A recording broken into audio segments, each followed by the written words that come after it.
첫 번째 경기 북한 대 카타르 분석 시작해 보겠습니다.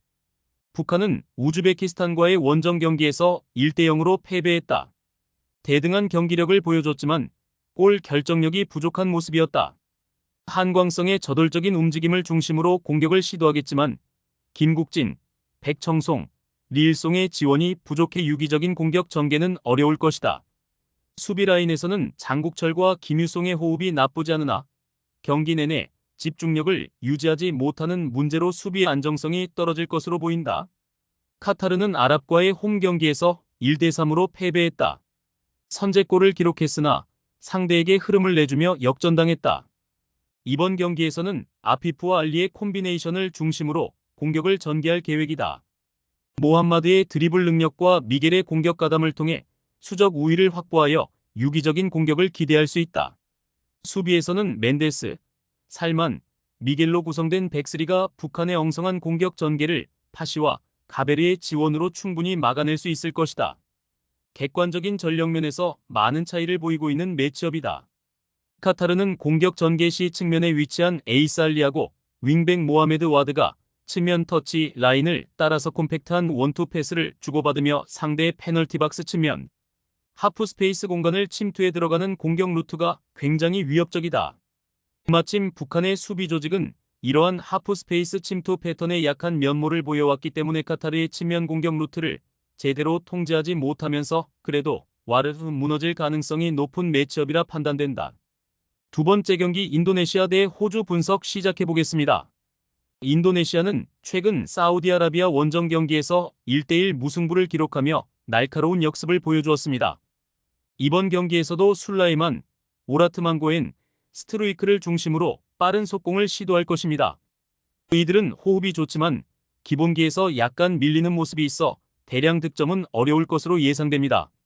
수비 라인은 파에스, 월시, 이지스, 베르동크, 네이선으로 구성되며 아시아 최상위권 수준의 선수들로 호주의 단순한 공격 전개를 충분히 막아낼 수 있을 것으로 보입니다.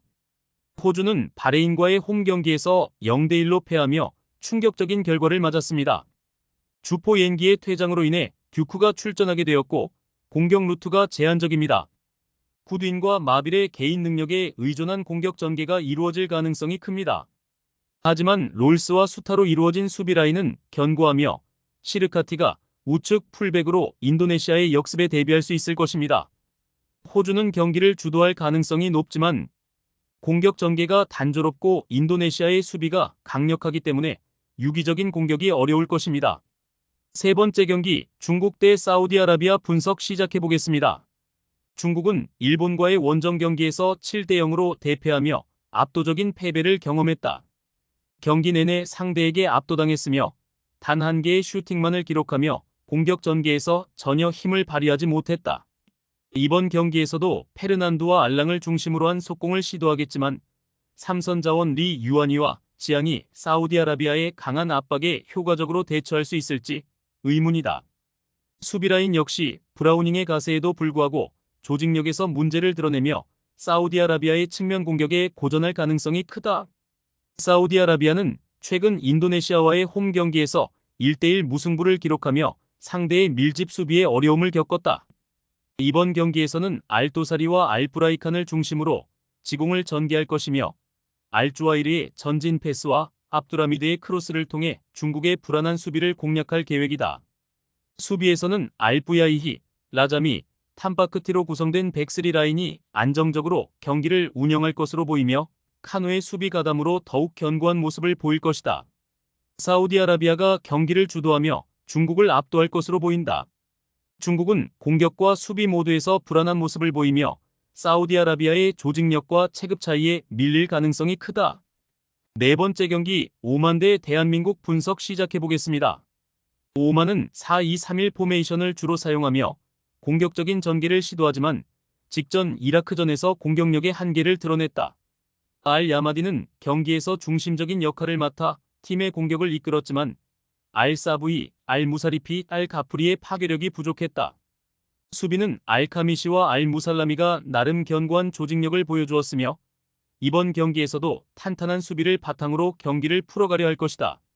대한민국은 4-4-2 시스템을 사용하며 손흥민과 이강인을 중심으로 빠른 측면 공격을 선호한다.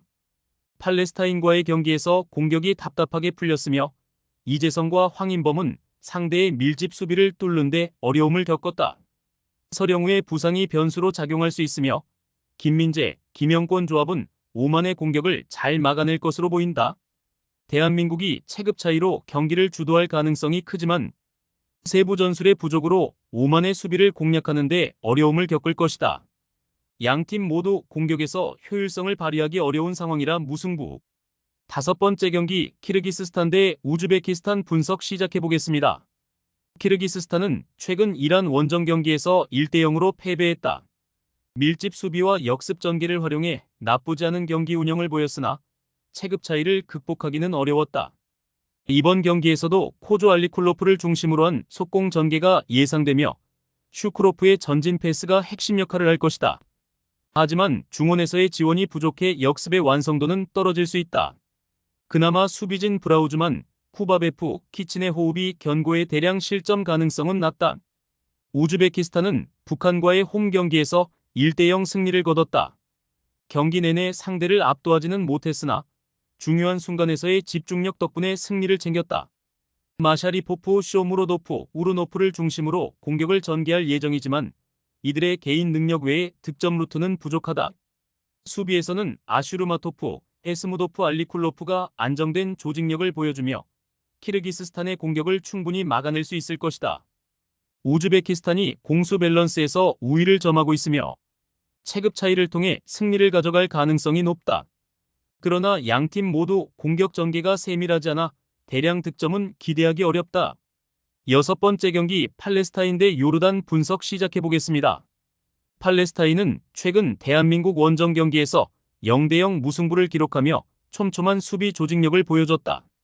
이들은 4-4-2 포메이션을 선호하며 실리적인 경기 운영을 기반으로 역습을 시도한다. 다바그와 알리의 골 결정력은 아쉽지만 테라마니니와 하메드의 중앙 수비는 안정적이다. 특히 하마드의 선방 능력이 두드러지며 이번 경기에서도 수비를 중심으로 경기를 풀어나갈 것이다. 요르단은 최근 쿠웨이트와의 경기에서 1대1 무승부를 기록했다. 선제 득점 후 경기의 흐름을 놓치며 페널티킥을 허용해 아쉬운 결과를 남겼다. 알타마리의 부상은 큰 타격이며 공격 전개에서 마무리 부족이 드러날 가능성이 크다. 다합과 알아랍의 수비는 안정적이며 삼선에서 알사슈단과 알라와 부대의 활동량이 팔레스타인의 단순한 공격을 충분히 견제할 수 있을 것이다.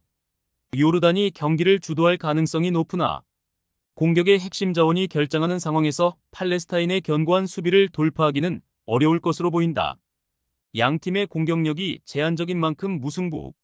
최종 조합은 영상 아래 고정 댓글로 말 걸어주시면 오늘 정보방에서 무료로 공유해드립니다. 제발 손해보면서 토토하지 말고 다같이 웃으면서 즐겁게 베팅합시다. 함께 하실 분들은 부담 갖지 마시고 편하게 말 걸어주세요.